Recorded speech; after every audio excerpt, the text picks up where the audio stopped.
serious chit-chat. Grab your popcorn, sit tight, we're ready to roll. In the heart of Sacktown, we're feeding your soul. In the King's Court, the vibe's electric. If you don't like that, we're here to correct it. With the best in the game, we're raising the bar. From the hardwood to the airways, we're the King's shining star.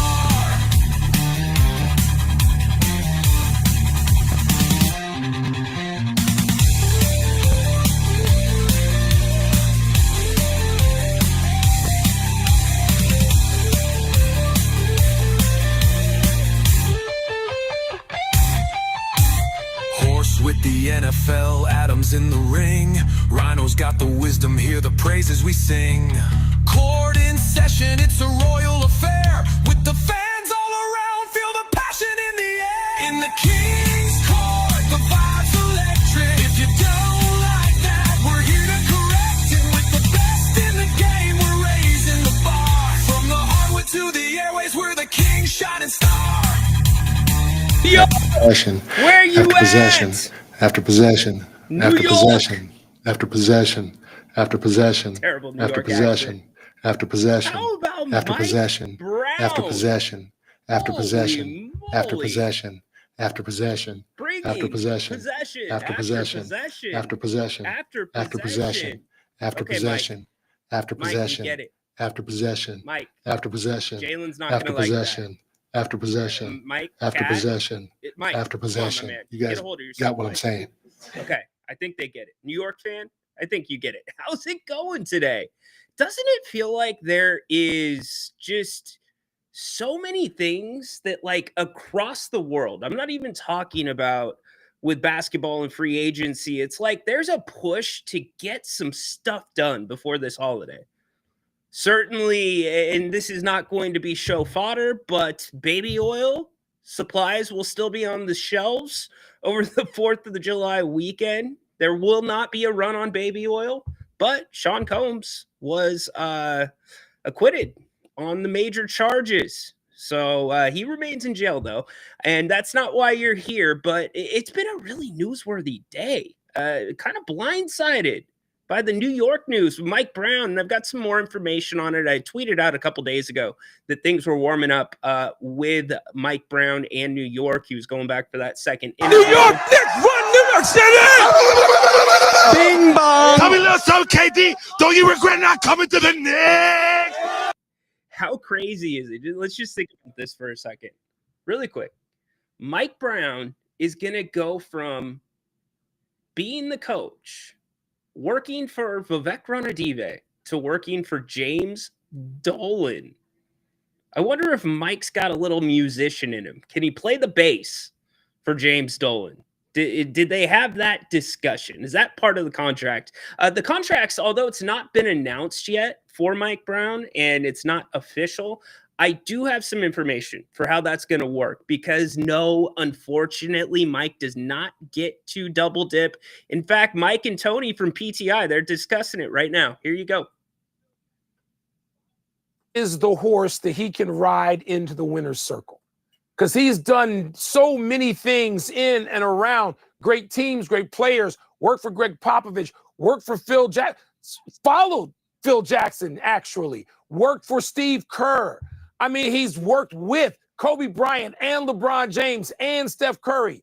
I mean, he's been to the finals. I mean, he's been coach of the year. He's been fired. His resume is the resume that is of someone you want to come in if you've got something like the New York Knicks and you're searching and you are, who's going to lead us? Mike Brown's got all the qualifications. I hope this horse delivers for him. Yeah, I agree with you completely. How about that, man? How about that? I am really happy for Mike Brown. I am. He's a great guy. Are you surprised he took the job? Are you surprised that all those candidates, so it's like, oh, Taylor Jenkins, Mike Malone. Well, Mike Malone, he ain't coming to Sacramento. But you know the list of guys that were available. Mike Brown is the way the Knicks go.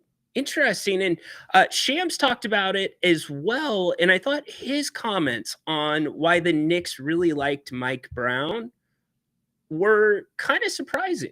And we'll talk about those. We'll hear those.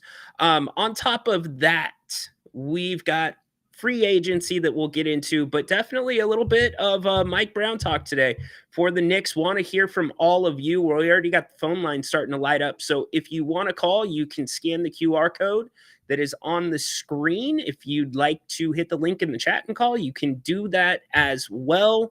Damn. I saw it kind of starting to come to fruition. I guess here's my big question. This is my big question when it comes to Mike Brown and New York. It's this. Can Mike Brown get those guys to play as hard as Tibbs did? Are they going to be able to get him or get them to play that hard? And Mike kind of has an insurance policy, right? He's insured by Vivek Ranadive. If it doesn't work out in New York, and again, we'll talk about the contracts here in a few minutes. Why did we fire Mike Brown? Let's not go there. We will recap. We will reset Mike Brown's qualifications. Two-time coach of the year. He's the coach of the year here in Sacramento. And we'll look at what that will probably look like for the Knicks. We do have a rookie signing for the Kings. Maxime Reynaud has signed a 3-year, $5.95 million deal, which is fully guaranteed in the first two seasons, includes a third season team option. That is not regular always for a second-round pick. That is a little bit different. So I said it yesterday. Jerry agreed with me. Grant kind of echoed the same thing. Scott Perry seems to be betting on these rookies that they're going to be able to step in and produce. So we'll talk more about all of that. Let's kick it off, though, with the phones. Dennis, what's up, man? Yo, my man. My man. I have to apologize for yesterday. You called me to call in, and I had so many technical difficulties. I was trying to get in, and it kept kicking me out, and I reset my system. I apologize for that, brother. You know I always call in for you. I didn't mean to let you hang in. You're good. But if you want to get on Dennis, we can get on Dennis. If you want, wherever you want to kick it off. Dude, I wanted your explanation on why Dennis Schroeder, $15 million a year. I mean, solid. It's the market value as you look at all the players. Bullshit. It is. No, it's not. Not for Dennis Schroeder. Miami signed, what's his name? Or not Miami. What's his name? The Davion small forward. Mitchell. No, the small forward. It's just that the value's there. It's the market value. I looked at everybody's deal, the 2 years, the 3 years, the 4 years. It's in line, Ryan. I'm not bullshitting you at all. I wouldn't bullshit you. If I said they overpaid, I would have told you they overpaid. That third year is not guaranteed. It's 2 years, right? I kind of see where Scott's going. He's getting rid of everybody over 30, kind of, right? Jonas is 33. I mean, we're trying to get rid of DeMar. He's trying to get rid of Dennis Sabonis. Schroeder's 32, Dennis. I thought he was 31. 31. Sorry. Yeah, and like I said, and he was the kind of like the top point guard in the market right there. I mean, the market was weak this year, honestly. I mean, for the value and everything, I mean, unless you're going to sign Spencer Dinwiddie for that 1 year deal, you know. So yeah, so it's like the market was kind of. So and my thing was, we didn't get enough on the trade for Jonas. That was, I mean, you couldn't even get cash. You couldn't get a second round. You couldn't even got nothing. Like, that was my thing. Like, and we know, as we see the molds of OKC and what they did and how they built it out, every time they made a trade, I mean, the 1-for-1 was equal, right? The Giddey for Caruso, that was equal. This trade, Jonas for Sharp, that's not equal. So we lost. That's a loss to me, right? Let me take it a different direction. The going rate in the NBA through last summer and through the trade deadline to dump salary was a second round pick. But we're not. I mean, yes, I understand we're trying to get rid of salary, but that's an addition to them.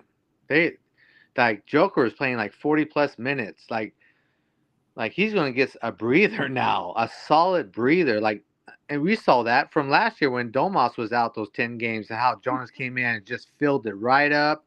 I mean, we didn't win all the games in 10 games, but damn, without Domas and Jonas, we would have lost all 10. Yeah, you Guaranteed. would not, Guaranteed. you would not have made the play-in. Yeah, If exactly. this was not. Exactly. So, What was that? Is that a cocktail? Am Uh, I the only one that heard that? Was sorry about that. It was a little wine there. Yeah. So, continuing on. Goodness. You just made the list. Now it makes sense. It's a good contract because you are having your little pop before 5 p.m. I mean, it's not a great contract, but it shores up that deficiency that we had. Monk didn't want to play it. We all know that. So, but hopefully it sets up a bigger move for us. Like, if we don't swing for Kuminga, I honestly don't know what we're doing. Like, that's how I feel. Like, this has to be for a bigger move down the road. Like, honestly. And I know we kind of missed out on the Westbrook deal because of the money situation. So, but nothing's been like solidified yet. I mean, if all comes to fruition, like we have to stretch a player, then you know who we're going to stretch and cut, and if it has to be that way, it has to be that way. We see that with Dame, and he was kind of pissed off about that, but it happens. So if we have to go that route, we have to go that route. I do kind of see it's a rebuild right now. I mean, I'm gonna tell you, Kings fans, it's a rebuild. With old players? Which old player though? See? Is that for you? They're coming, Dennis. See, look, they're Dennis, coming. they're coming, brother. Get that beverage in a paper bag right now, Dennis. Do not need to see you arrested here on the King's Court, because then you're going to show up in front of me. Order in the court. Hey, my attorney, Rhino's right here. Talk to him. Yeah. You are supposed to do a certain amount of pro bono work. Yeah, I'm not taking that, buddy. Hey, thanks for the call. Have a great afternoon. I'm sure you'll be in the chat. All right, Dennis. Appreciate you. Yep. Dennis giving his explanation on Dennis Schroeder. If anybody was here yesterday for my take on it, I would like to issue this. Just want to say from the bottom of my heart, I'd like to take this chance to apologize to absolutely nobody. The double champ does what the I apologize to nobody. Have I lightened up a little bit? Sure. But what Dennis, okay, if Dennis Schroeder's the guy, like, that's the guy, and you're going to overpay for him, I guess, but 10 teams, hasn't had a contract in near 15. Well, he was at 12 recently. But he's on the way down. If you're rebuilding, theoretically, and the pieces that you're looking at that could be the core of this team. In fact, we have an updated list from Bobby Marks, which we will go to. This is fluid, so some of these things may have changed. Actually, the Maxime Reynaud signing changes that a little bit. But if this is fluid, then you are looking, and Jerry has always been a great proponent of this and lobbied for it. You're looking for the talent that's on the way up, that's a little bit cheaper. Go overpay for Ty Jerome. Go overpay for Colin Gillespie. Don't go overpay this. And you know what? Here's the thing, Dennis. Here's my argument. Who's going to go after Dennis Schroeder right now? Do you think anybody is touching Dennis Schroeder before the Russell Westbrook shoe drops and you figure out where he's going? I don't think so, man. So I get you're excited about it. It does not make a lot of sense. Now, the talk that was happening around Malik Monk and a sign and trade with Detroit was not solely based around Dennis Schroeder. I want to make that very, very clear. That was never a direct possible sign and trade. There were other players that, you know what? I'll just flat say it. They really like Malik Monk in Detroit. They really do. But he's not going to end up there. The Kings had their eyes on other pieces there. But, that Malik Beasley situation does change things. Anyways, I'm just not sold on it. I can't sign off on it. It doesn't make a ton of sense to me. I don't love it, but it is what it is. And you know what? Here's the question that I would ask, and we're going to get back to the top story of the day and get to your guys' comments as well about Mike Brown. Here's the question I would ask. What is this guy thinking right now? Is he sitting at his Napa estate? He's letting his wine aerate. Is it aerate? Is that what it is? You got to let the wine aerate? I think that's what it is. I'm not a wine guy. He's letting his wine get ready for tonight, right? What is he thinking about what this team looks like right now? And in terms of going out and doing more, how? You just spent a ton of money on Dennis Schroeder. So anyways, we'll talk more about the Dennis Schroeder stuff. Let's get to Shams, who broke the Mike Brown story a little bit earlier today. And this is how we did it on SportsCenter. But check out why the Knicks liked Mike Brown. I found this very, very interesting.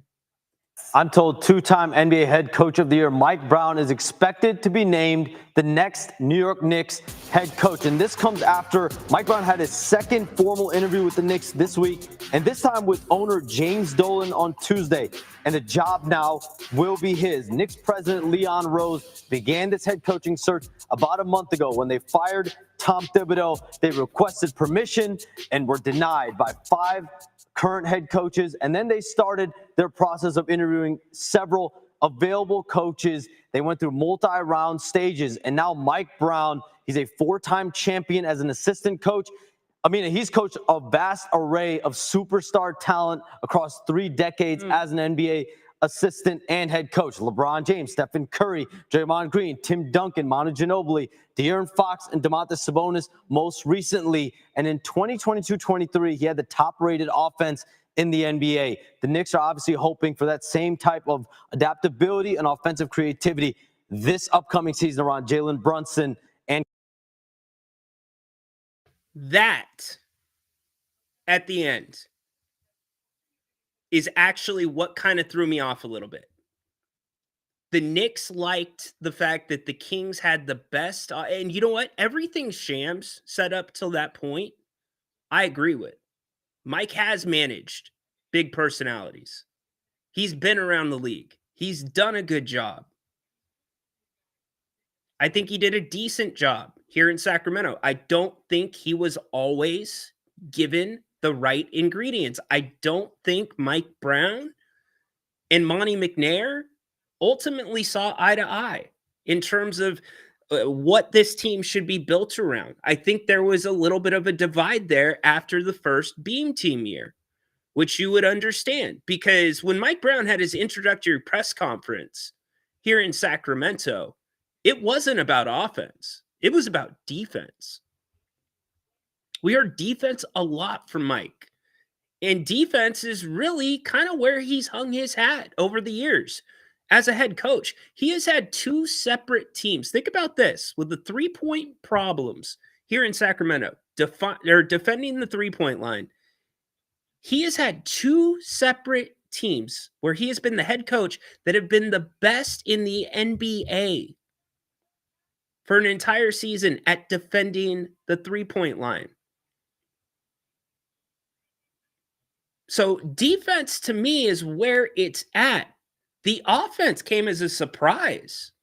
I don't think Monty was expecting it. I don't think that Mike was expecting it. It just came together really, really well. And the Kings were rolling. It was the right time because of the way the NBA was playing. A lot of 3 balls, and I know the Kings lived on the 3 that year, but they were also, you had to be on your toes, guarding them at any time. With Domas running the point at times, with De'Aaron being the quickest player in the NBA with a basketball. And so that's where I think that little fracture happened. And that's where you got into that middle ground. Now, when it comes to what ultimately happened here in Sacramento with Mike Brown, I understood the move. I thought it was the right move. You had to change something up. Knowing what we know now, knowing what we should have known, or just assumed, not known, what we should have assumed about Vivek, and it turned out, if you read Sam Amick's article, to even be worse than what we were assuming, where Sam Amick was speculating that Jeremy Lamb, Vivek's daughter's boyfriend, who she met while he was playing on the Stockton Kings, and she was the GM of the Stockton Kings. They were having a voice in the direction of this team. So knowing that, maybe we should have said, yeah, you get rid of the GM because Monty's a sitting duck. You keep Mike Brown in that seat the rest of the year. Maybe you look back at it that way. But at the end of the day, the move was rational. In fact, I'm sure there's handlers in Vivek's ear right now saying, you know what, Vivek, you set the trend, man, in the NBA. You were the first one to get rid of your coach this season and then put an interim in place and then put them in as the permanent standing head coach. Because that's happened in almost every coaching vacancy. Happened in Denver, happened in Memphis. It's happened across the board except New York. So, people are probably in Vivek's ear. But the whole problem that we had on this channel, that I personally had, was how they fired Mike Brown. How it was handled. It didn't come from Monty McNair. Monty fell on the sword because he had to. He didn't have another play. Fall on the sword or put your badge on the table and pack up your office and resign. So he did. So you can fall on the sword and you can still get rid of the coach, but do it the proper way. Do it the way that this guy deserves. He is a professional. He went 48-34 for you in that 22-23 season. After that season, with injuries, what did he do? He went 46 wins. Not too bad. He's got a career record of 454 and 304. So what I would expect is a face-to-face conversation. But no, while the Kings are in the midst of the big losing streak, what happens? They let Mike Brown coach practice. They trot him out in front of the media. And then they send him off to the airport to get on the plane to go to LA. And then he gets a call on the tarmac. It was all about how it was handled. And I think that really built up some sympathy for Mike here in Sacramento with the fan base. Now, it made Sacramento the laughingstock of the NBA, again, because of your owner. But it built up sympathy. Dude just had gotten an extension, and we can talk about why it maybe fell apart. My big thing is this. Does Mike Brown have the offensive knowledge and the right ingredients in New York to get them to where they want to go? And I honestly don't know the answer to it. I could see it both ways. We saw two different sides of Mike Brown here in Sacramento. We saw a side where he was on top of things. He was calling plays almost every time down the court. He was coaching guys up, even if it was De'Aaron Fox, even if it was Domantas Sabonis, he would call a timeout. He would walk that guy under the basket wherever the mistake happened, and he would coach him up in front of 17, 18,000 people. So we saw that side of Mike Brown, and then we saw the side of Mike Brown that was laissez-faire. That was during the 46-win season, at the end of the season, after the Kings rolled the Warriors in the play-in, said, you know what? The guys really, they've been the ones calling the plays. I really have not called many plays this year. I believe he put a percentage on it right around 85% to 15%. And that, like, for some of us, threw us back. We're like, what? Especially coming off the structured performance that we saw against the Warriors, where Klay Thompson didn't score. There was an obvious attempt to get Keegan Murray going, set plays, etc. And so Mike gets the extension after that, and then he digs his heels in, and he tries to go back the other way. And I get why he did it, because now things are more complicated with DeMar DeRozan. You've got Monty McNair in your ear saying, we need to be in the top 5 in pace. We got to be in the top 5 in pace.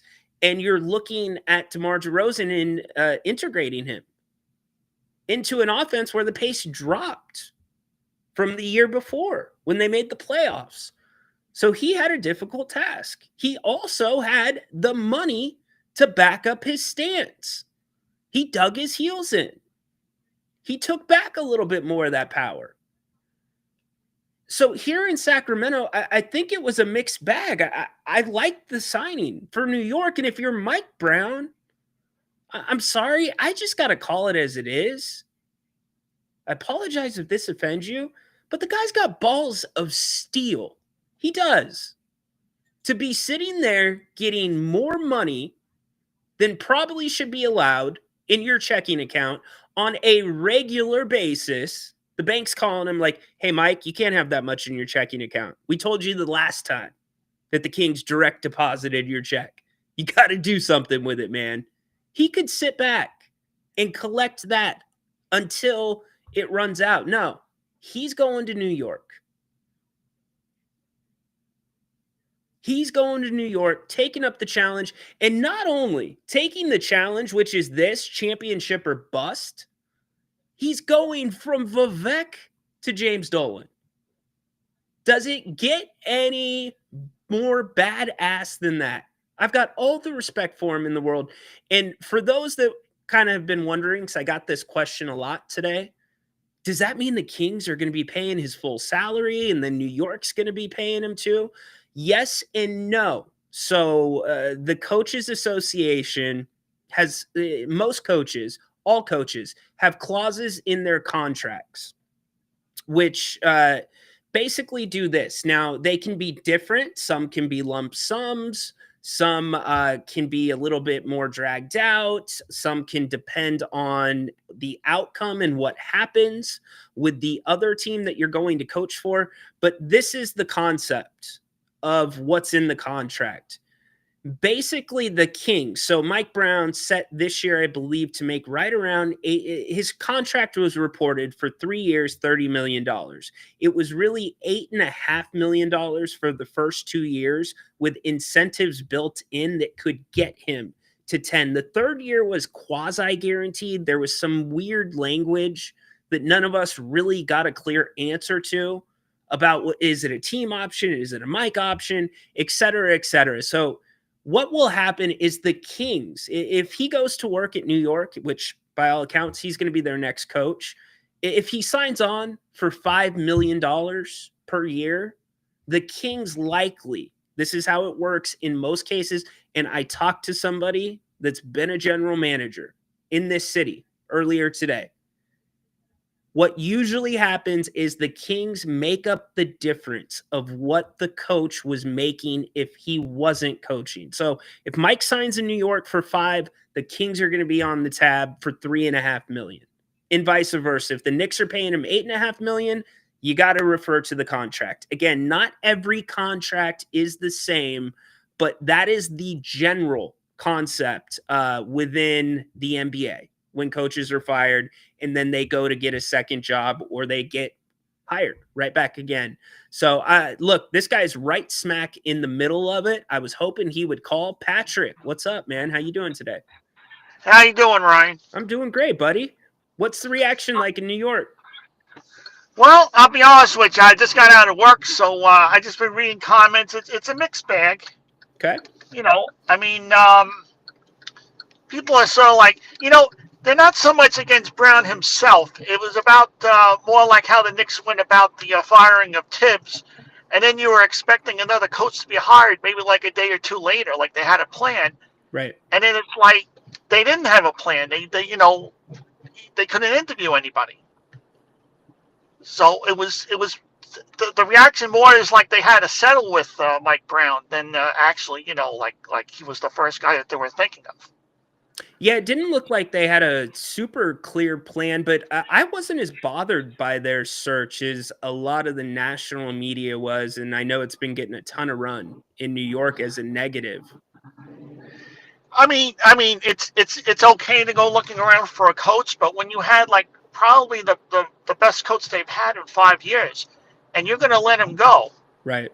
you got to have somebody right then and there. I mean, I was pretty much expecting it like by the end of the week they'd have another coach. Now all of a sudden they're looking, and I mean, you're just going to let go of Tibbs and be like, well, we'll wait a month and see what happens. I mean, it's not like they were a horrible team and they're looking for a brand new coach to change the culture. Right. I mean, they're pretty much going to put Brown or any other coach to ride the horse, if I could put a better phrasing of it. You know, that take them home. It's a different type of situation, you know? Well, I guess, Patrick, here's the question for you, because you watch both teams. With the strengths of the Knicks players and what you saw Mike Brown institute offensively here in Sacramento, where do you think those two meet in the middle? How do you see it? I can see Bridges getting more touches, believe it or not. Okay. Even though we had a so-so, yeah. I mean, if he's going to depend on the shooting guard or whatever, I can see him getting a lot more play. And you know, I really don't have much to add. I mean, the thing that worries me mostly is a laissez-faire Mike Brown. Right. I mean, hopefully we're not going to get him because during the year, like Bridges almost was going to like have a little insurrection against Tibbs, and Tibbs tended to quell that down. And then during the playoffs, people were like teaming up against Towns on the bench during one of the series, and as long as Tibbs was there, it was kept in house. It was suspicious, but nothing leaked. So I'm hoping on the Brown that like a lot of this like gossipy stuff doesn't get leaked while Brown's there. I mean, hopefully he'll have control of the situation. Yeah, I mean, I don't know how it was in Sacramento. I mean, you know, I mean, it was obvious Fox had it in for Brown when he had that podcast with Draymond last February. Yeah, it's interesting. That's how it came off, 100%, and that's why everybody targeted Fox, whether it was for the direct comments or the indirect passive-aggressive actions off the court and on the court. I think Mike's going to come in. I think he's going to come in rejuvenated. Obviously, the Knicks like what he had to sell in terms of the offense and what he could do. I think the big question is if Mike's going to go back to any type of form of a DHO offense, who's that guy? I mean, that's not Cat. Cat's either down low or at the top of the key. Yeah, I could definitely see Mikal Bridges getting more touches. You think it's Mikal? Yeah. Yeah, I think it is, and you know, and then Brunson's going to do his thing. Yeah. You know, but yeah, it just like you said, like what a lot of people are saying, the defense. We're worried about that because even when I listen to your podcast in the past with Brown, the first thing you will always say every night is how much offense is Sacramento going to have? It's going to be who shoots more, Sacramento or the other team. Correct. Pace. Yeah, and if I can also throw in quick, I mean, not that I want to rehash stuff, but every time Tibbs faced Brown, at least on the coaching area, Tibbs always kept the scoring low. You know, I mean, he was able to keep things low. So, you know, I don't know. I don't know where I'm going with this, but the only other thing No, I can say is just it reminds me a little bit of possibly Mike D'Antoni back about 15 years ago when he was all offense and no defense, and they had to call Mike Woodson in after D'Antoni left, and there was more defense afterwards. Maybe that bodes well for you over in Sacramento, but you know. yeah, no, I hear you 100%. Well, it's gonna be fun. I'm definitely gonna be tracking. I was gonna Yeah. watch the Knicks anyways, but I'm gonna pay closer attention now Yeah. that Mike's coming in. And anything you hear, give us a call. Appreciate you. Have Yeah. a great 4th of July, by the way. And just to say quick, you know what? No matter how I feel about Brown, he's our guy now, and we have to rally behind him. And hopefully, you know, about 50 games in, we'll still be rallying behind him. You know, so Yeah, Patrick, you know. I think you guys could have done worse. You probably think could have so. done better, but I think you could have done worse. Yeah, I think it was a good move for Brown too, because God forbid if he fails in New York, you know, it's not really going to hurt him too much.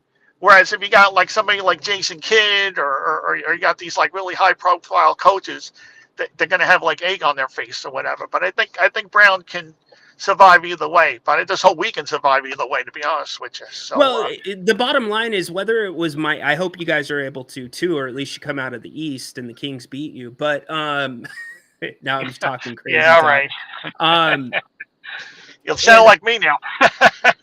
Yeah, right. The reality is you could have brought in Taylor Jenkins, you could have brought in Mike Malone, you could have brought in Jeff Van Gundy again. It's championship. Nah, that wasn't going to happen. That wasn't going to happen. Yeah. But you get my point. It's championship or bust. Sure. You know the deal going in. You don't win a championship this year, you're probably being fired in that market again. This is he'll get a couple-year deal, but this is a 1-year make it happen, in my opinion.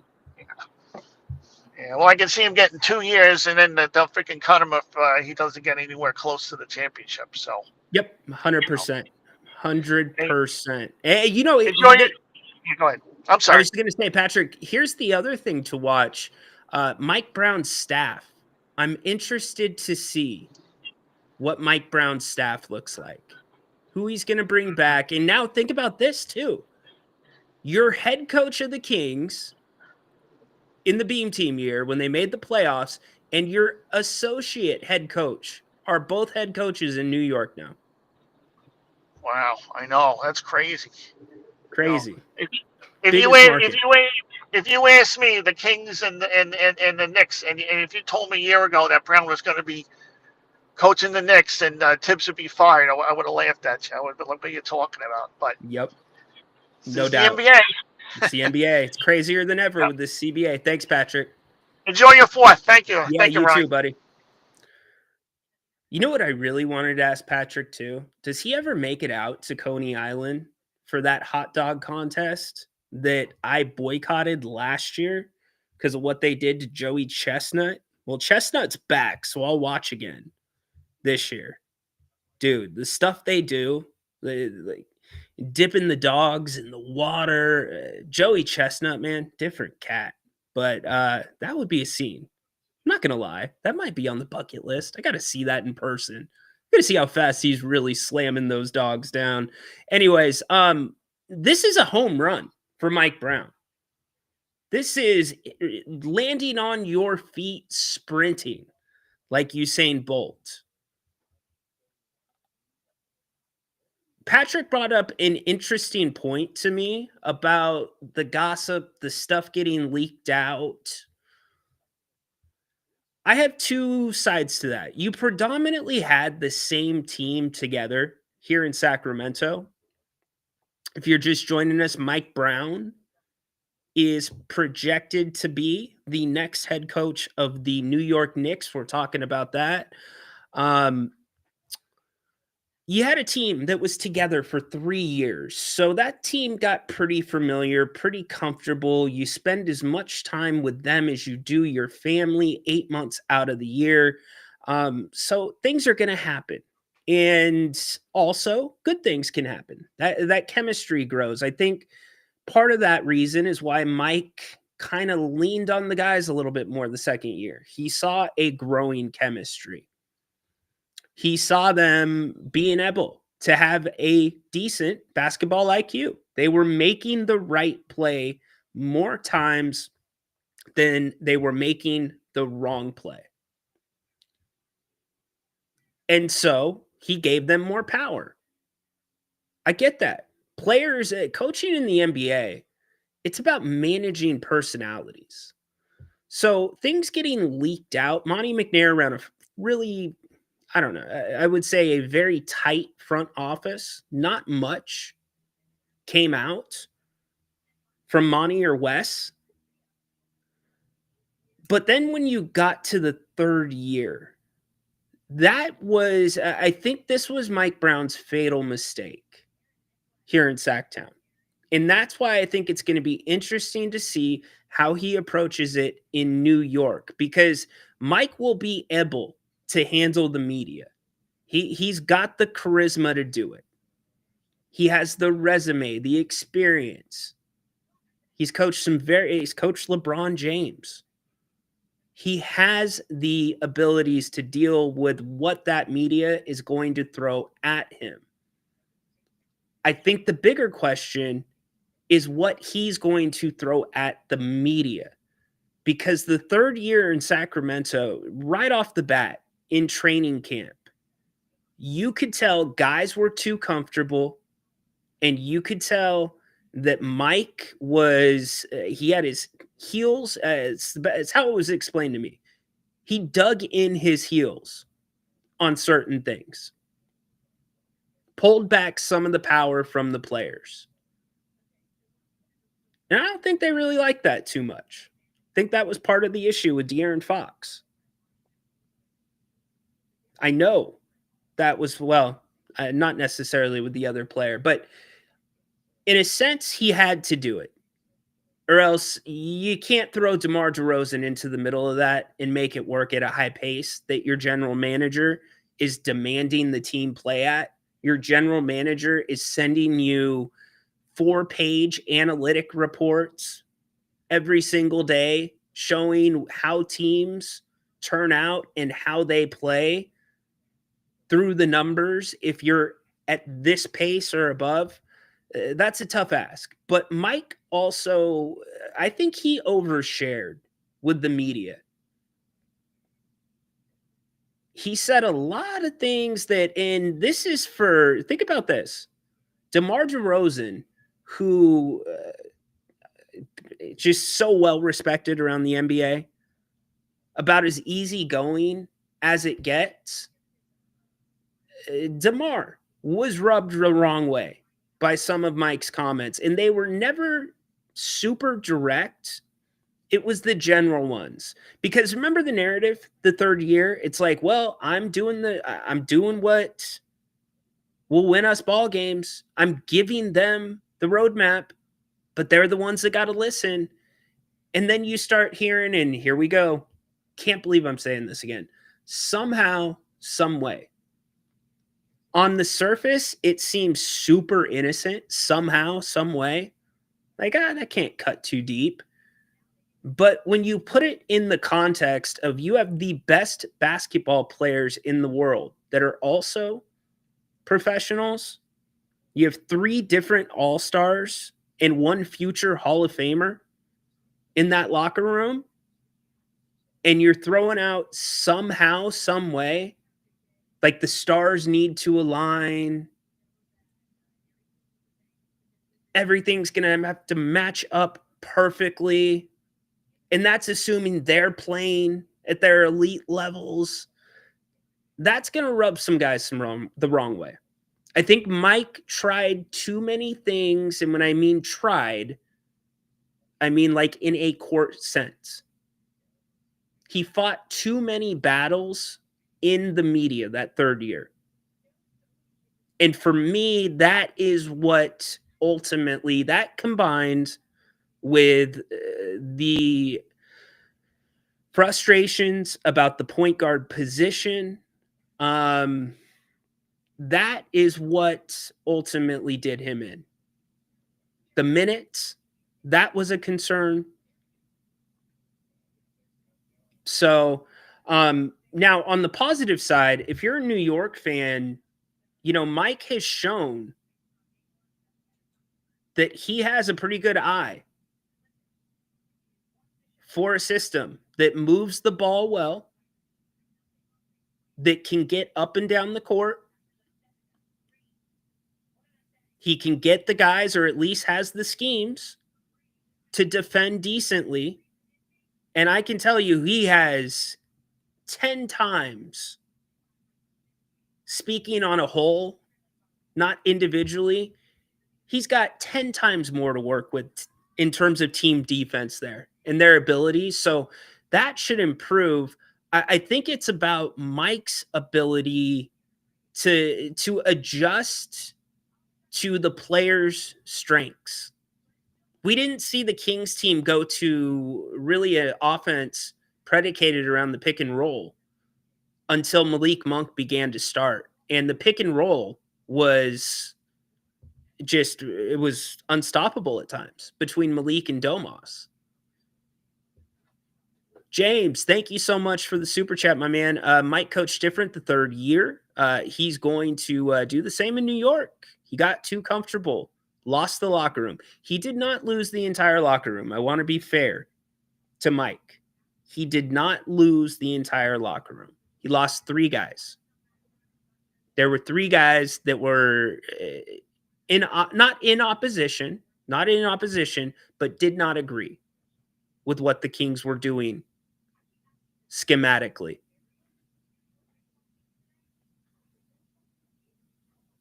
De'Aaron Fox was not one of them, on the record. That's the important thing. On the record.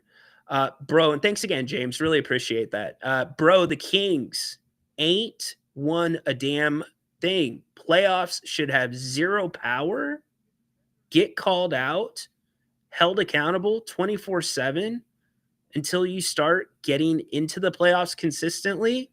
Kirby, where did that get Mike Brown the third year? Fired.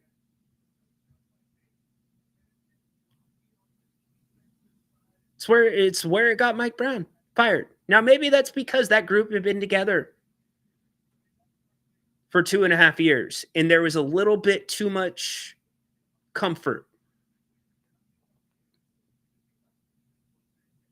Because I think what you're saying, Kirby, is kind of how I classify and I look back at Mike's time the third year.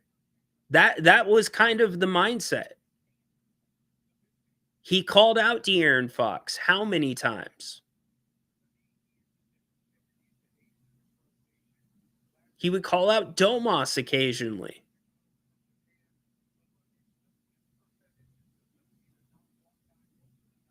But it did change to a degree, the way it was done. There's a different way to do it. Here's what I would say. Yeah, we already put that up. That is, I can confirm this is true. This is true. Good job, Dennis. Good job. That's your pick. I don't remember you in here on draft day. Let me roll back the tape from the draft show. Yeah, Dennis, I don't remember. I don't remember you saying that he would be the pick. Dennis, how far into that bottle of wine are you, my man? Guess that group didn't like winning. That group, and here's what the Kings, as we continue to talk about Mike Brown and the news that he is likely going to be the next head coach of the New York Knicks. You saved it. All right. I need to see the tape, Dennis, then. All right. Send me the tape. Send me the tape that you predicted that when we came on the air for the second round. Love to see it. Love to see it. The group, Dennis, you just always end up popping up on here.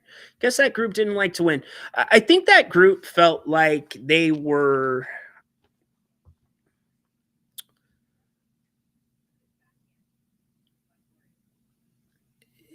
What's the best way to put it? Because I want to be very accurate. I don't want there to be any ambiguity in what I'm about to say.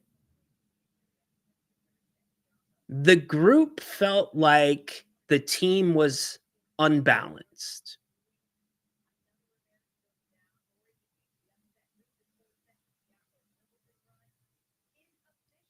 I think the group also felt a little belittled because of what we talked about, things being talked about in the media.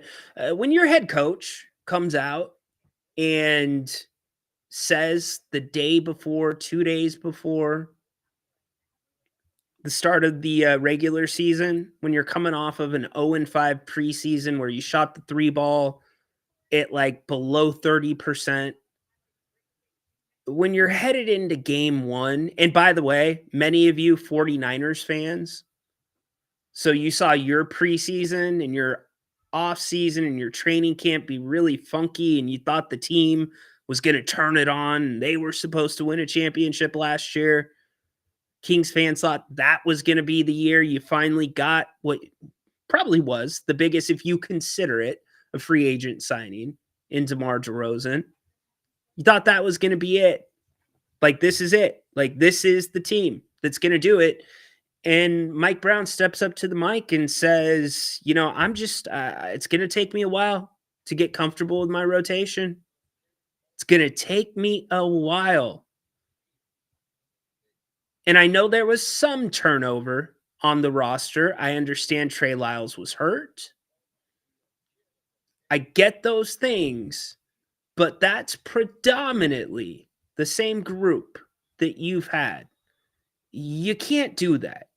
What's that telling your bench? Now, I don't expect Mike to have his rotation dialed in 5 games into the season. And what I mean by dialed in is that's going to be the rotation the rest of the way. Sans injuries. But I do expect him not to say that to the media. And I think Mike will learn. I feel bad saying Mike, Coach Brown. I think Coach Brown, he's going to learn from those things. I think you're going to see a very motivated Coach Brown. And I think you're also going to see a Coach Brown that knows the score. He's not dumb. He just came from working for Vivek Ranadive. He knows Jim Dolan.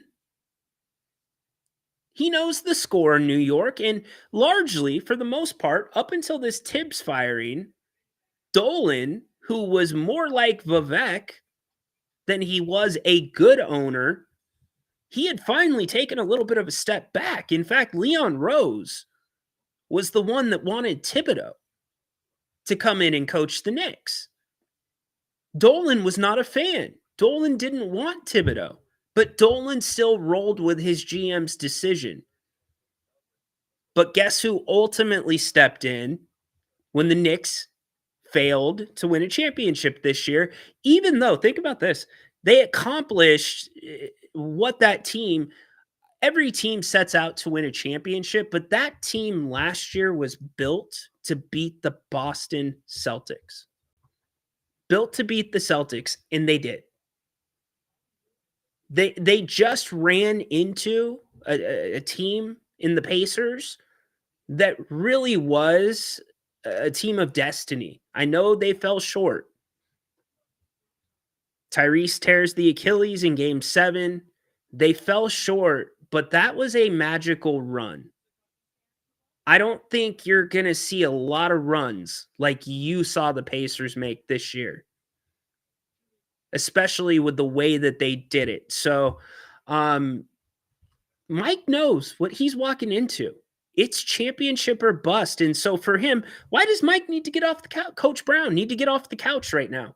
He has $8.5 million coming his way this season from Vivek Ranadive. but he's going to step into the number one media market, knowing that it is championship or your job. He feels confident enough that he can turn that around. I've got all the respect in the world for Mike Brown, even picking up the bat and taking a swing. Now, is it going to work? We'll see. Time will tell. Again, what you've seen the two sides of Coach Brown, and I think it really comes down to player management.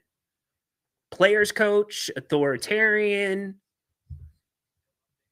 One thing that I thought was a silent advantage for the Knicks this season was the minutes that Tibbs was playing his starters.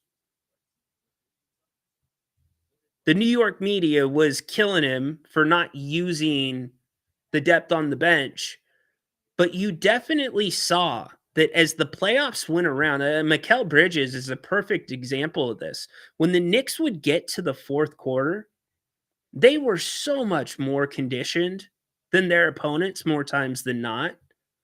Like when the other team is starting to let up a little bit, the Knicks put the pedal to the floor. Let me put it in Sacramento Kings terms from last season. Do you remember when the Kings, it was a back-to-back, I believe they were in Utah the night before. This was during their winning streak under Doug Christie when he first took over. Do you remember when the Miami Heat rolled into Sacktown? The Heat had been off for a couple of days. They were in Sacramento waiting for the Kings. And the Kings took it to double overtime. The Kings made the Heat look like they were gassed. That was what the Knicks kind of silently did throughout the playoffs when they were winning. So how is Mike going to change that up? Is he going to keep a tight rotation? What's his coaching staff going to look like in New York? Again, think about this.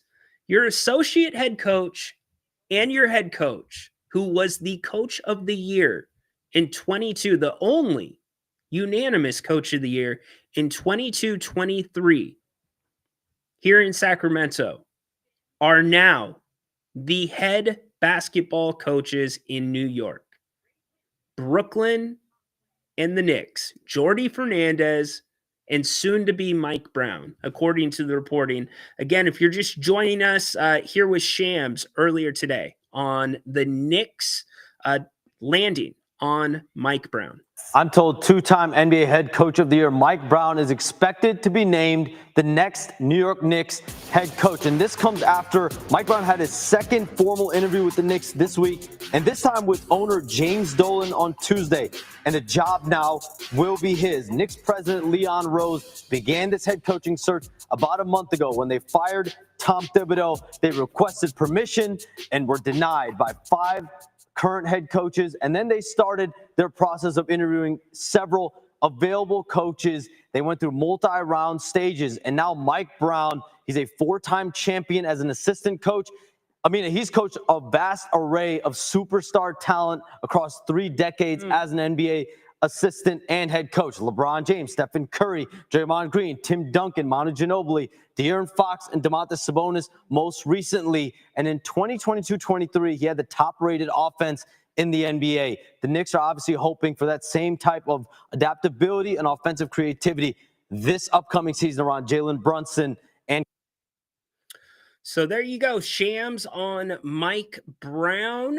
Let's turn the page on Mike. We're going to get to some of your questions and comments here in a few minutes. I want to talk really quick about this guy, DeMar DeRozan. Kind of that piece, not kind of that piece, the piece that I have said is the Kings' collateral to get some depth this offseason. Could you get your point guard through trade? Well, you've got your point guard now in Dennis Schroeder. 3 years, $45 million, apparently the third, not fully guaranteed. The contract details have not been released yet. There's been no signing. Guys can't sign until the 6th. So we won't know until then. But you kind of thought that there would be a decent market for DeMar DeRozan. He's towards the end of his career, and the guys that you're looking at, the teams that you're looking at, if you're the GM of the Kings, you're looking at the playoff teams. You're saying which team is kind of close, where they think they are that player or two away. Because it's a year-to-year NBA now. This is a completely different NBA under this CBA. Look at the Boston Celtics. What's up, Gail? If you're still there. Thanks for being here, Gail. The Boston Celtics had to dismantle because of the new CBA. The luxury tax. The penalties. I don't know off the top of my head if the penalties roll into this season for last season, but let me give you a small sampling of some of the things in the aprons. If you're in the first apron, this is a perfect example. We're talking about, or we haven't talked about, I should say, Damian Lillard. And by the way, what an idiotic tweet by Carmelo Anthony. He needs to roll that back. That was stupid. Anyways, Damian Lillard gets bought out by the Bucks, and they stretch it out, something that we have not seen in a while. And there's this reporting that Giannis is not happy now with the deal, even though they went to get Miles Turner and they've retooled trying to get Giannis to stay that one more year. Well, Giannis apparently wasn't happy. You know, Giannis's handprints are all over that Dame thing. He was consulted. Giannis has been consulted and basically kind of having the power almost of a co-GM in Milwaukee, going back to the last trade deadline when Chris Middleton was dealt, one of his best friends on the team, dealt out. Giannis okayed it. So Giannis knew and okayed the Damian Lillard thing. Now, why I'm recapping this is Damian Lillard has now been bought out from a contract that is over the mid-level exception. Far over the mid-level exception. They're stretching Damian Lillard's contract over 5 years, $22 million a year. You know who is not able to sign Damian Lillard? Anybody in the first apron. You cannot sign a player that has been bought out that made a salary over the MLE. So Boston, gone, can't sign him. Those are the guys, like these were where the teams, the super teams before this CBA would really get their depth. When there would be salary dumps, there would be buyouts, those guys would go sign for the veteran minimum to go play with other people. So that's why this CBA is so powerful. So getting back to DeMar DeRozan, you began to look at the landscape, and Houston was a team that was talked about that might be a good landing spot for him. There's some assets that the Kings could probably use there. They went and got KD. They gave Jabari Smith a massive extension. They renegotiated Fred VanVleet. They retooled. They brought in Clint Capella. Houston, Gonzo, they're not in the talk. A team that you would have thought, Boston, could have some interest in DeMar up until Jason Tatum tears his Achilles and likely puts him out for the season. They're out. Miami, they keep dipping their toe in the water and then taking it out. And now today they're reporting that Miami might be a little bit more interested. Maybe that's still there. The Lakers, I don't know what they're doing. They just signed Ayton. That's it. That is the Lakers' first big win of free agency. That's their first big win. But I don't think the Lakers are going to be in the market for DeRozan. The Clippers, no, they re-upped James Harden. So the Western Conference, of the contenders, of the teams that might be that step away, Minnesota, I don't think they have the money to do it. But I could see Minnesota possibly being a spot. Maybe.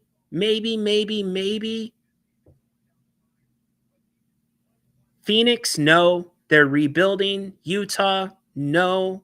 Denver, no. They just got Cam. What I'm saying is if you're the Sacramento Kings, you better start looking east. Who are the teams realistically right now in the Eastern Conference that could use DeMar DeRozan? There's really only a handful. Could the New York Knicks use DeMar DeRozan? I don't think that's going to happen if Mike Brown's going to be the coach. And remember this, DeMar wants to be on the West Coast if possible, but he does want to win a championship. Milwaukee, probably not. The Pacers, it's going to be kind of an off year, so why would you? Maybe the Pacers, but I don't think it makes sense. Once Tyrese comes back, they've got a hole to fill with Miles Turner. The Heat, I think you could still do something. Detroit, they would have probably already talked about that if Detroit was still in the Malik Monk market. So I'm going to assume no. What I'm saying is you're running out of places for DeMar DeRozan. Orlando, no. Orlando going out, getting Desmond Bane. I pose the question to all of you, like which teams could use DeMar? Mark says Portland. Look, I think there's a strong argument that Portland could be stronger coming into this season than the Kings, but Portland's not there yet. And you don't know if Portland could end up in the Dame market. Maybe. Unlikely. I know. I think Chris Haynes hinted at it. I think it's unlikely. The Nets, I don't think so, because you just got rid of Cam Johnson and now you're bringing in Michael Porter Jr. They're not there yet. They drafted 4 guards in the first round. I thought the Nets, their first 2 picks, were really poor. I did not like those whatsoever. I hope Jordy and the team prove me wrong. Edward, Milwaukee, I don't think so. You know what? I think if Milwaukee is willing to take a run at it, if they haven't, trust me, Milwaukee is not making the moves that they have made, especially the Miles Turner move, without some commitment from Giannis. So I'm not buying the narrative that Giannis was bent. I said that yesterday. So, okay, if Milwaukee is trying to go all in, maybe. But what does Milwaukee have that can help the Kings that Milwaukee's going to want to keep? Peter says Indiana has some money with Miles Turner leaving. They do. That's a good point. But they also know it's going to be an off year. DeMar DeRozan, 2 years left on the deal. The third year, again, one of those weird contracts where I don't know exactly what the guarantee is and who holds it, but it's not fully guaranteed. As I sit today, Mark, I'm leaning towards you. I think you could it be Atlanta? Is there an argument for him in Atlanta? Especially now that Atlanta, pardon me, holds the Pelicans' unprotected first-round pick. Atlanta has the most coveted draft pick in the NBA right now. In that first-round pick that's unprotected next year from the Pelicans. Because there's no guarantee that the Pelicans are going to turn it around. Do I think they're going to be as injured as they were last year? No. I don't. But is everything going to work out with Zion? How's that going to play? What about if we're going to turn back to the West, Joe Dumars is going all in on this year, clearly. So could maybe the Pelicans use him? Baby Cake says Atlanta is good. Now, DeMar, there's only like 2 players in the NBA with no trade clauses.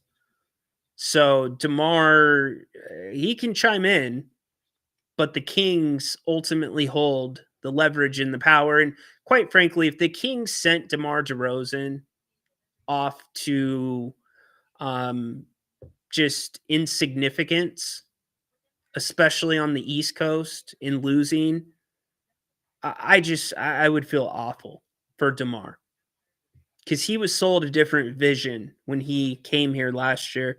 So maybe Atlanta is in there. The Pelicans, if you were going to do that, I wish you would have done that when CJ McCollum was still available. Who knew that CJ was available? I mean, the Pelicans could turn out to be pretty good. Derek Queen, the big question, that was the guy they traded up 10 spots to grab. The big question is conditioning with Derek Queen, which is funny because you're dealing with it with Zion. Now, Zion came into the season, this last season, in the best shape of his life, but there were still differences on the table between the organization and him in terms of how much he was going to play. Can he still play back-to-backs, which they did not decide. Peter chiming in, 10 guaranteed for DeMar's last year. Thank you, Peter. He runs the books around here. So again, I'm asking you, I am opening up the market on DeMar DeRozan.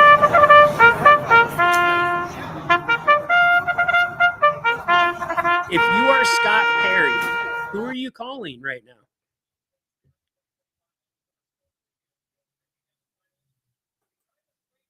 We're only 3 days into free agency, but it feels like a lot of the places that he could land, they're running thin. He does. It is a civil suit. Joe Dumars has already come out and fledged. What is fledged, Ryan? Did I just make up a word? I don't like that. I don't like that, actually. I know you guys think it's fun, but I don't like that. Yeah, I didn't like that. Fledged? I don't like that, actually. I know you guys think it's fun, but I don't like that. Joe Dumars has pledged his support behind Zion and seems, with his moves, to be showing that.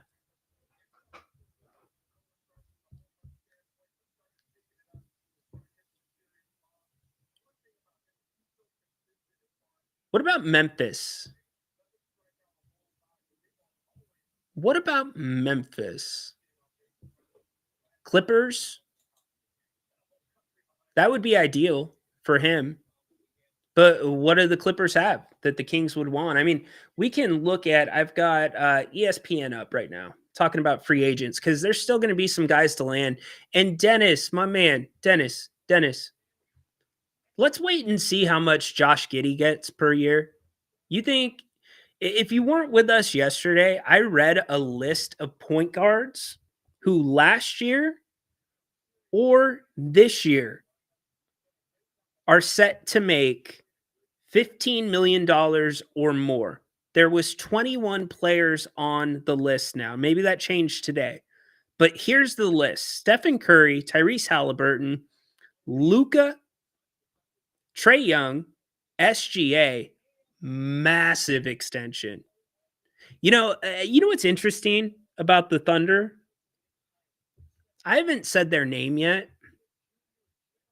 It's not like the Thunder can sit back and rest on what they did this year, yes, you had the scoring champion, you had the MVP, you had the finals MVP, you won a championship. It also went to a game 7, and they're going to be better for that experience. But you have to improve still too. So you get SGA extended, Supermax, but I kind of think DeMar DeRozan, especially if he wants to win a championship, I kind of see OKC as a place where he could fit nicely with that second unit. That second unit, especially on the road, think about how that second unit for OKC stalled out. DeMar DeRozan played some of his best basketball this season on the road. How nice would it be when SGA goes out to be able to go to somebody that can play that same style?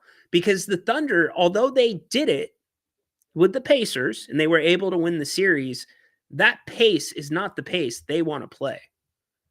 They want to grind you down in the half court, and DeMar is just like that. So maybe OKC. If you're just joining the show, thanks for being here. We're brainstorming about what or who is left out there that may be in the DeMar DeRozan business. Miami's had a foot in, a foot out. They still have not made a ton of big moves. They get rid of Duncan Robinson. You've got Davion Mitchell. And by the way, Dennis, give me Davion Mitchell every damn day of the week at 14 mil over Dennis Schroeder. Every day of the week. So back to the list really quick. SGA, these are the 21 players last season or now going into next season that are point guards that make $15 million or more a year. Ja Morant, De'Aaron Fox, his situation. We've talked about that this week. How do you think De'Aaron Fox is feeling right now? This is the final year of his contract. I haven't seen an extension yet. There's not been a rush to get an extension done with him. Still plenty of time. But Rich Paul, you probably have a few missed calls from De'Aaron Fox. Cade Cunningham, Darius Garland, LaMelo Ball, Kyrie Irving, Jalen Brunson, Jamal Murray, D'Angelo Russell, Mike Conley, Chris Paul, Drew Holiday, Anthony Simons, Terry Rozier, Malcolm Brogdon, and now Dennis Schroeder.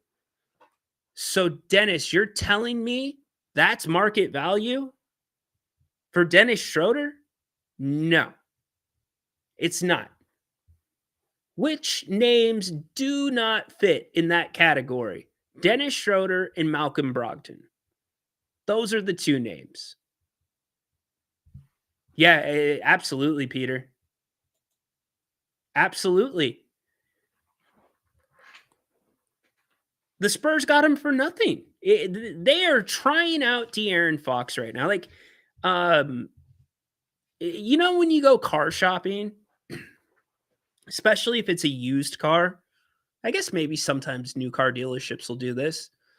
And the dealer's like, why don't you take the car home for the weekend? Why don't you show it to the wife? Why don't you guys go for a drive? Why don't you let the kids see the car? And then we can come back. We can talk on Monday or Tuesday. And you know, bring the car back and we'll see if you liked it. And if you did, then, you know, we'll figure out the numbers from there. Because, right? Like, okay, if you're the guy that wants that car, you're going to want the wife to like it, or else you might have a problem on your hands. You got to get the kids on your side, right? The comparison I'm drawing is the Spurs gave up relatively nothing for De'Aaron Fox. So right now, they're taking De'Aaron Fox out for a test drive. with no commitment other than this season to buy. And they're not going to be dumb. They'll flip him at the trade deadline. If they don't like what they see, they might flip him here in the offseason. How ironic would it be if De'Aaron Fox ended up in Indiana? Wouldn't that be ironic?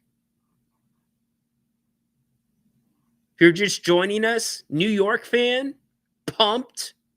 Mike Brown going to be the next coach there. New York Knicks run New York City! Bing bong. Tell me a little something, KD. Don't you regret not coming to the Knicks? New York fans, something else, man. Opinions do matter. They do. I'm just going to say, and I think Grant said it last night. I didn't catch much of his show, but I caught part of it. That guy's going to have to play. What if Devin Carter? And I don't want to, and I've said there's a lot of pressure on that kid. There's a lot of pressure on your draft picks right now to be able to come in and play immediately. But what if Devin Carter makes a big jump? Handles get better. Release a little quicker.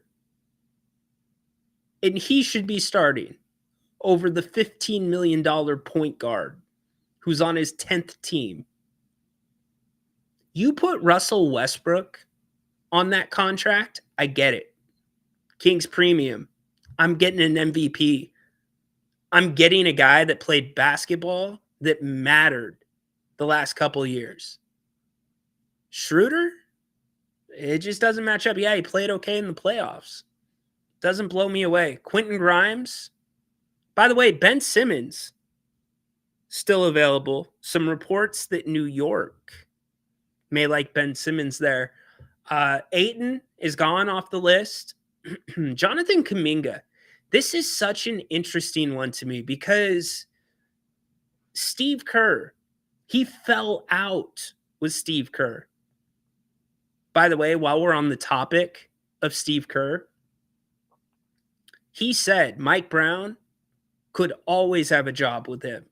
So if Mike wanted to get back into coaching, he could have just gone and been an assistant, probably lead assistant for Steve Kerr. No, he's stepping up to the plate and taking a swing. Can you imagine the ovation that guy's going to get when the Knicks come to Sacramento? That's a no-brainer for me. In fact, I don't, you guys know, gals know, I don't go to many games. I'm here working. It's not really work. I love to do this, but I'm covering this stuff. I can't be there and also be in the studio. It would be nice to have a studio at the G1C, though. Anybody that can hook that up, let me know. If you can hook it up without needing my credit card, let me know. That's a game I want to be at. I want to give Mike Brown a standing ovation. Standing ovation for the way he handled things here. Is there anybody that wouldn't stand up and just give Mike Brown a huge ovation? And she said I was OCD, one cool dude. He's one cool dude, man. One cool dude. Back to Kuminga, though. Getting off track. He fell out of favor with Steve Kerr, but the Warriors are kind of playing this game. It's almost like the Warriors are wondering if he can be a better asset if they matched what another team would offer him. He wants out. He does not want to be there. So where's he going to end up? A lot of you think a lot of you want Sacramento. Make it make sense. Could DeMar DeRozan be a fit for Golden State? I don't think so. Maybe. I think him and Jimmy Butler are probably a little too alike, at least offensively. Chris Paul, still unsigned. Al Horford, still on the market. I can't believe Al Horford's still playing basketball.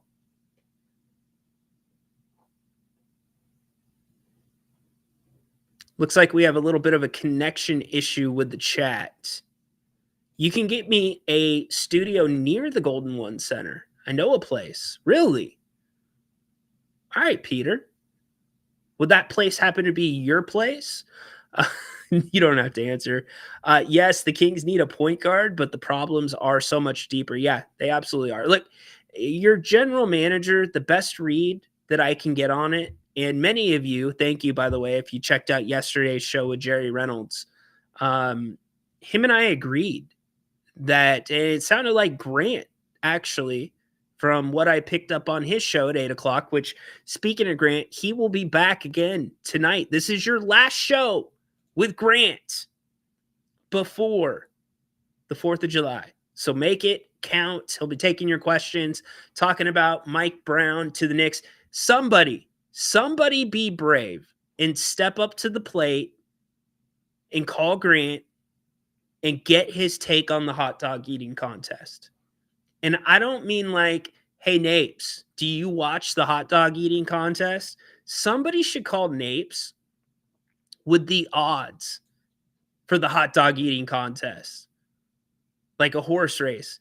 All right, Napes, we know Chestnut. He's going to run it. He's going to slam like 70 dogs. Who you got second? Is it Eater X? Is it Kobayashi on Zoom from Japan? Is it, I don't even know, different eaters. Somebody call Napes and do that tonight. You will earn some serious street cred here on the Kings Corner. But if you don't, I understand too. So, but Napes, 8 o'clock tonight. That is something that I would have done back in the day. No doubt about that. And Napes will be here at 8 tonight. We're here right now. That's all because of Bennett's. Partially all because of Bennett's.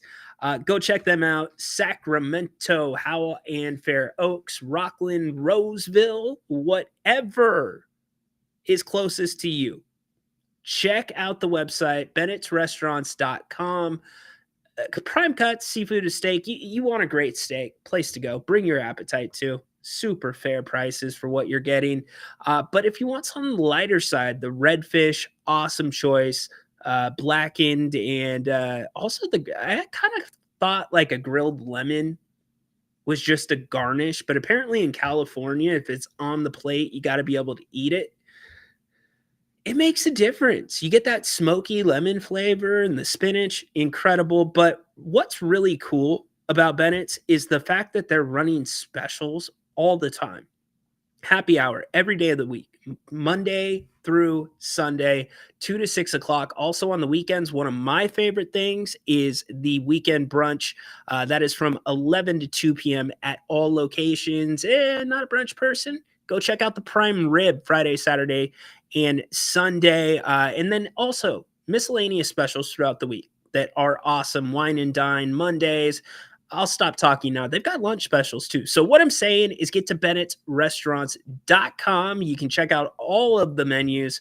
You can also make reservations, put in to-go orders, buy gift cards, PK, and much more. Big thanks to Brian, Margot, and the team at Bennett's. And thanks to all of you that have been out there to support them and letting them know that you heard about them here on the channel. And let us know when you go to Bennett's, because we will shout you out as well. And I've put this out there for a minute. I am a believer, strong believer in karma. Like Mike Brown, karma. Getting the job in New York. I get other guys didn't want it. It was too risky. Mike's stepping up to the plate. He is stepping up to the plate. But if you go to Bennett's and you have a bad meal, and I'm not talking about like if you hit me with a receipt that has every item on the menu, and you're like, I didn't like it. No, doesn't apply. You go to Bennett's, you have a bad meal, hit me up. Hit me up. We'll cover it. Hit me up. Nobody's done it yet. But if you do have a great meal and you hit me up and I've got to cover that meal, I can promise you, you are going to be looking closer at every cheeseburger that you eat, wondering if that's going to be the Kobe burger. So keep your karma straight, but I'm telling you, Bennett's is that good. Rockland, Roseville, Howe and Fair Oaks. Check them out, bennettsrestaurants.com. All right. We're going through the free agents. We're talking Kings. We're talking Mike Brown. If you want to call the show, would love to have you. You can hit the link that is attached to the top of the chat. I'll put it back in the chat right now. You can also, if you would like, scan the QR code. That way we can talk about whatever you want to hit on, which is going on right now in free agency.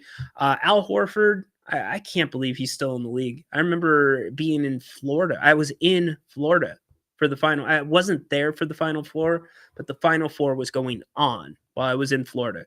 I was still in college. It was like 2006. Guys still playing at a decent level. Chris Boucher, Cam Thomas, DeAnthony Melton, and Russ Westbrook. Who are the notable names? Other notable names: Alec Burks, he's been a King before. Amir Coffey, Spencer Dinwiddie, Gary Payton II, Wagner. That's he's the other Wagner. That's why. All right. I would have really liked to overpay. Honestly, I would have overpaid for Tim Hardaway Jr. I'd pay the Kings premium for him. But I get that it's got to go both ways. Anyway, the Schroeder stuff, man, Vivek. Oh. Here to start us off with our 2 favorite words is the Kings owner and chairman, Vivek Ranadive. Take it away. Play ball. He sure is. He looks good. He'll give you 55 to 60 games a year. Green Ranger 25. What's up? So what's the Kings plan now, Ryan? Like, what can they do to compete and make the team stronger and better and play as a team? This is the Kings. Okay. Again, if you joined yesterday, and thanks for the comment, by the way, Green Ranger, happy to answer it. Jerry and I took our best swing at what we think the Kings are thinking right now. And what we think, and it seems like Grant was along this same lines of thinking. We think the Kings and Scott Perry more specifically, is betting very big on these 2 draft picks being able to walk off the college floor and right onto the NBA floor flawlessly. We think that is a big part of the bet. From there, it's really hard to tell. Also, probably betting heavily on Devin Carter. Keon Ellis will be back. We know that. Does this mean that you're going to get an increased role for Keegan Murray? I probably would have seen that offensively if DeMar DeRozan was gone, but it looks like, because we just had the conversation, there's not very many landing places, as I see it, and as many of you see it, for DeMar DeRozan at this point. Probably out east somewhere. You have more options, but they are getting more limited by the day. So really, the Kings' best case scenario is, here's the first thing. Here's where you got to start. The first thing is, you better hope that this guy ain't bent about what the roster is right now on paper. He asked for a point guard. Well, the biggest thing is we need a point guard, that's for sure. He got Dennis Schroeder, so he got a point guard. Price, debatable, but you better make sure that he's happy. So you got to hope for that. You've got to hope that the rookies hit. You got to hope your second-year point guard really develops well.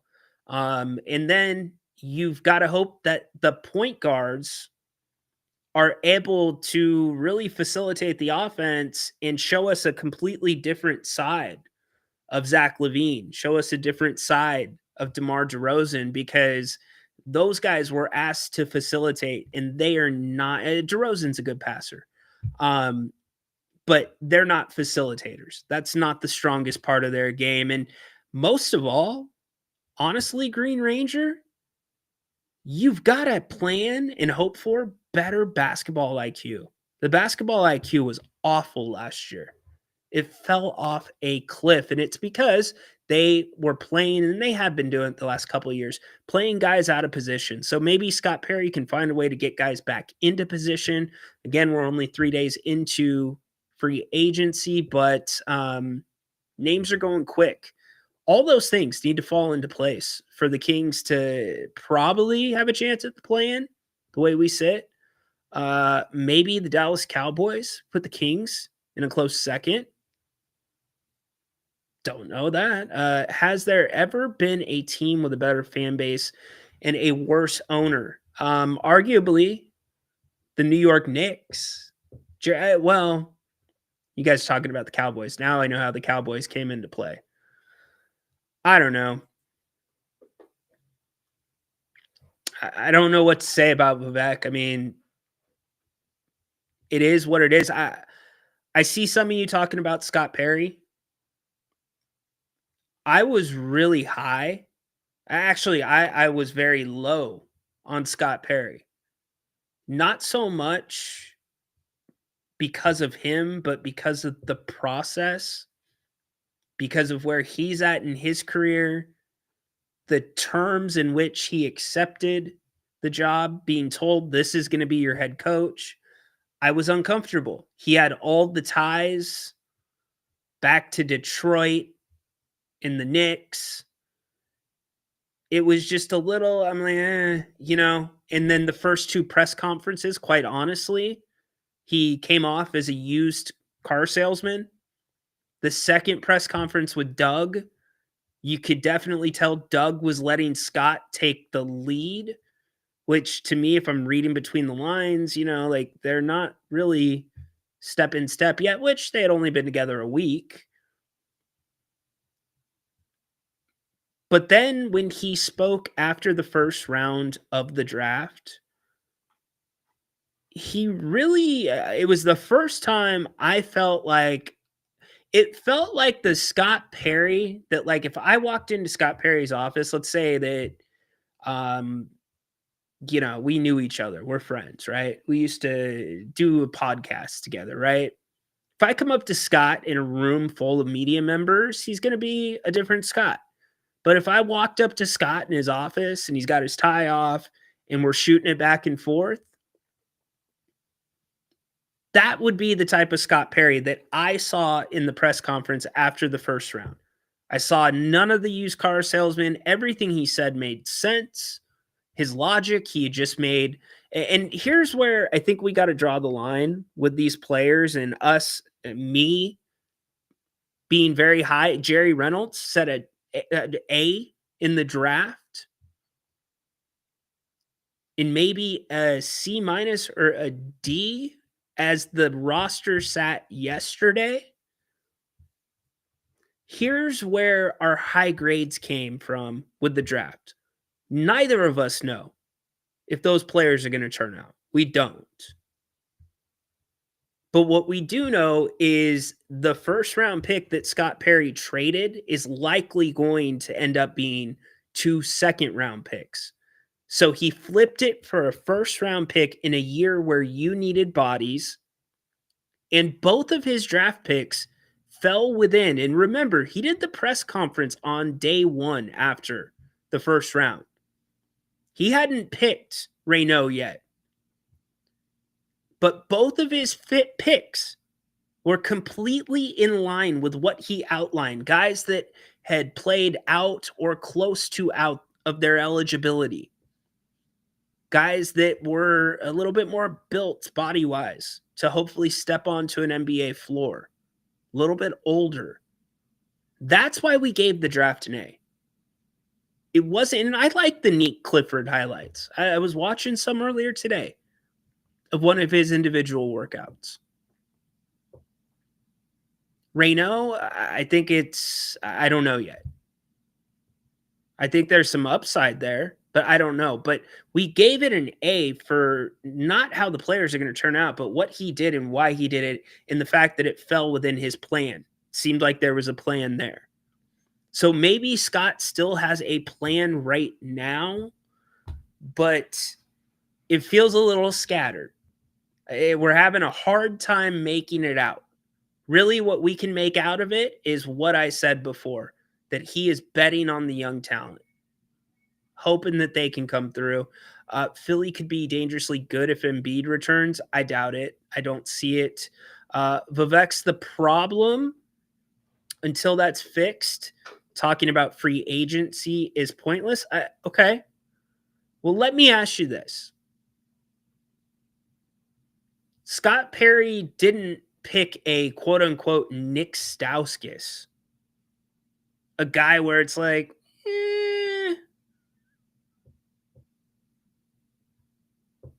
These seemed like Scott Perry picks. These didn't, maybe they were Vivek picks. I don't know. It seems like Vivek's attention is kind of elsewhere. And I've heard so many of you, I hope Vivek goes and he buys a baseball team and sells the Kings. Sell the team, man. You know, Vivek is the overriding problem. Yes, but I don't know that it's fair to say that about the draft. Now, I have seen some stuff, some reports that they're trying to see if you could shop Levine around a little bit, which I'm good with. I'm 100% good with that. That's what's holding the Kings back, is that contract. But you better make sure that big man, who definitely wanted Well, the biggest thing is we need a point guard. That's for sure. Definitely wanted a point guard, is happy. Got to make sure that's right. Kevin, 3 AARP members in the starting 5. Kevin, man. Domas is not an AARP. Well, 3. Okay. So Domas, no. Kevin. Oh my gosh. Are you kidding me? That's a great question. Are you not entertained? Kevin. So Schroeder, DeMar. Oh my gosh, you're killing me. 3 AARP members in the starting lineup. What are we doing right now? Oh my goodness. Funny. Good job. Good job. I heard AARP is kind of a ripoff. Is that true? I'm not old enough to know. So anyways, we have had a pretty good day here. We've had a good talk about Mike Brown, talked about DeMar DeRozan as well, possible landing spots. Maxime Renault signs a 3-year deal, 2 years guaranteed.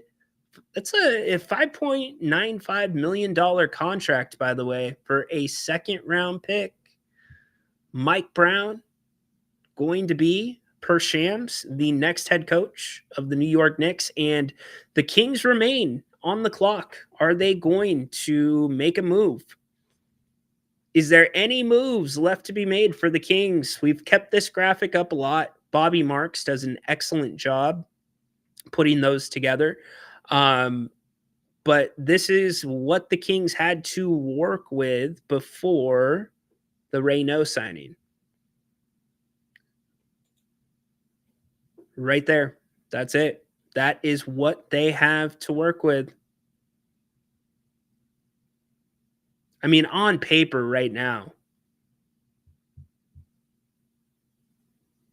it's rough. By the way, Isaiah Crawford, who's listed under free agents, the Kings gave him a qualifying offer for a 2-way contract.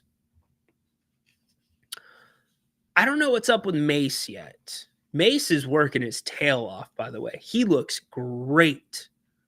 Mace, man, keep doing what you're doing. I don't know what the Kings are going to do with him. I mean,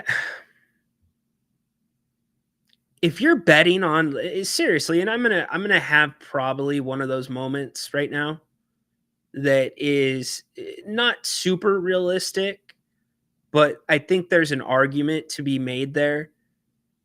If you're Scott Perry and you're gonna bet on young talent, why the heck would you not give Mason Jones a look at that point guard position?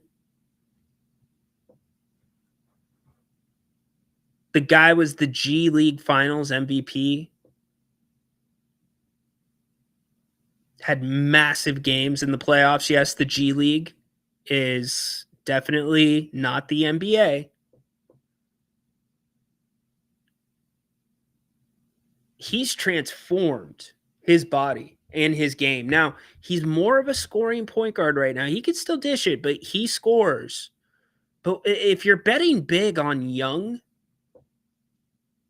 I mean, that's a guy that I'm going to push my chips in on.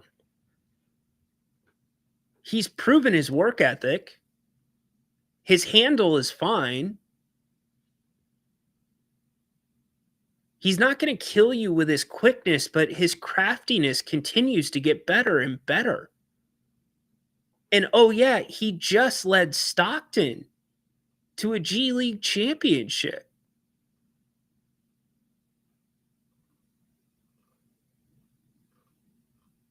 I mean, like, not only led them, he was the leader of that team. We won the game. Really led them. History. Mike Dicker, that's the biggest thing, man. That's the biggest thing. They call me Mike Dicker. Hey, hold on. Let me get y'all a reason. Hey, they call me Mike Dicker. Yes, sir. Because I push them hard every day. And some days they'll fight me back. Some days they'll be like, why you on me so hard? Because times like this. And now, I was on IC ass all year. He come through the last 2 games. I was on TT ass all year. He came through all year. I was on Dex ass all year. That came through all year. And what are? We champs. Let's go on. That's a guy that is just good for the basketball soul of a team. And he doesn't ask anything of his teammates that he doesn't do himself. Dude's grinding up early, working. I'd take a bet on him. If you're betting Young, what's it going to hurt? You better. He might get swooped up by somebody else. Him and Ty Washington. I'm actually out to Mace right now. I wanted him to come on the show. Mace, if you hear this, brother, love to have you on. Give him a chance.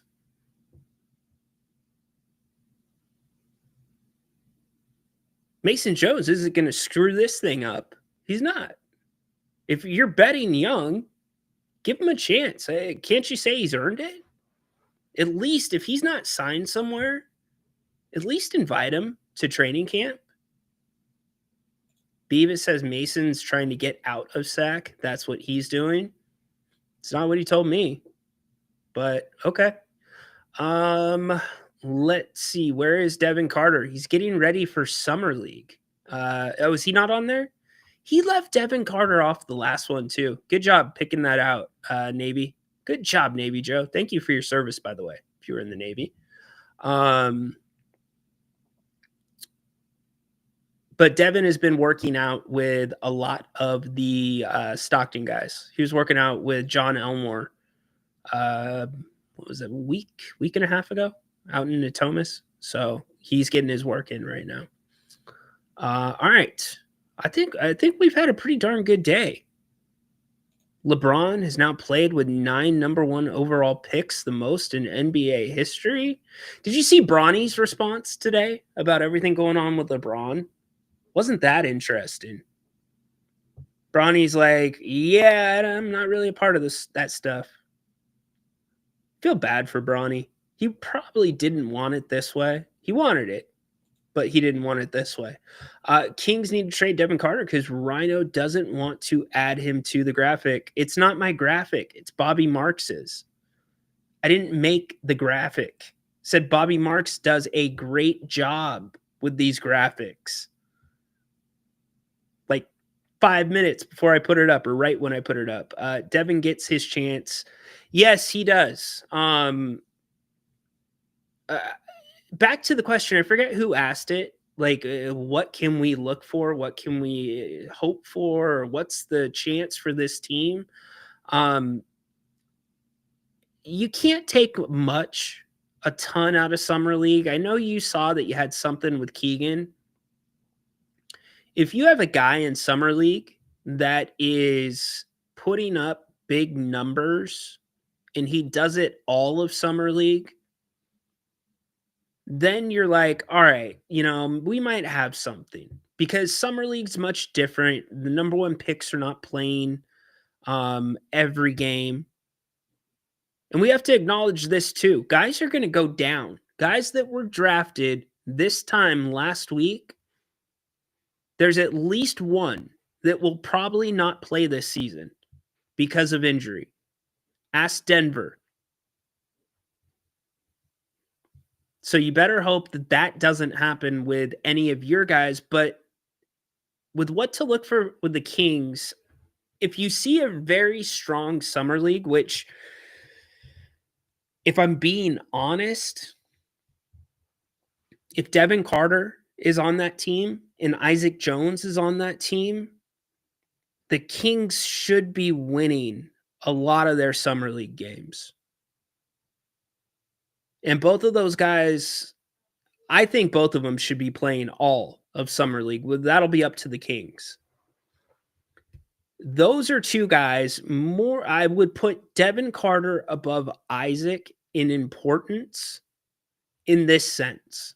Devin Carter doesn't need to have a good Summer League. He needs to dominate Summer League. It doesn't have to be from the three-point line. It doesn't have to be strictly the points column. He has just got to have a dominant Summer League. A guy that he's turning the ball over very little.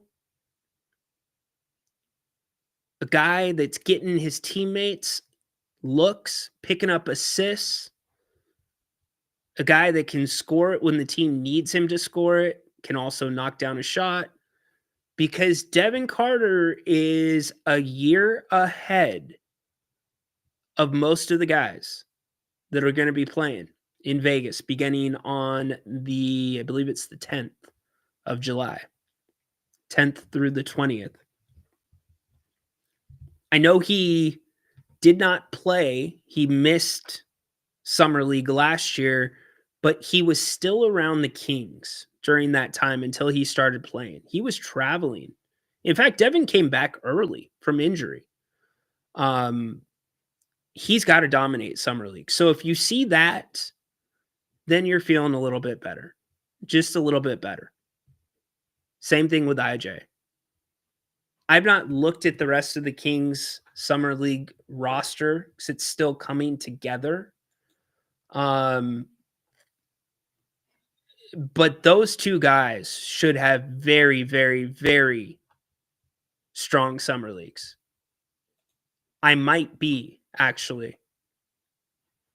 Not with him, but I may be. Still getting that worked out. So, all right.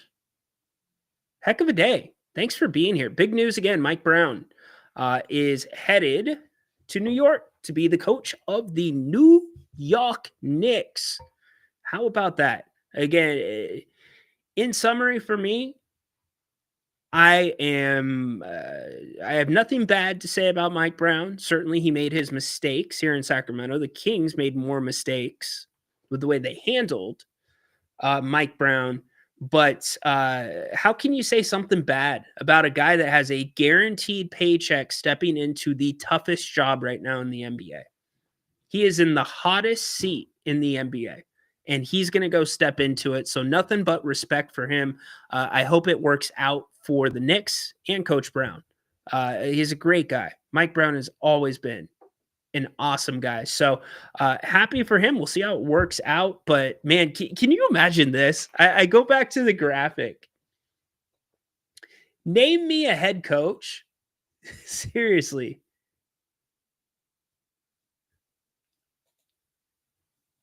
Dude, you're going to, okay, tweet at him then. I'm not in a position to do it. I don't want to disrespect him. He's a national guy. I shouldn't be checking him. If one of you want to go check him, check him. I'm not going to do it. I like his work. Would love to have him on the show. You do it, Peter. You are the fact checker, and you're like our front office guy here. You put everything in. So why don't you go check Bobby Marks and ask him if he'll come on the show too? So, but for Mike Brown, think about this. This is where I'll leave you today. Mike Brown is going from working for Vivek Ranadive to James Dolan.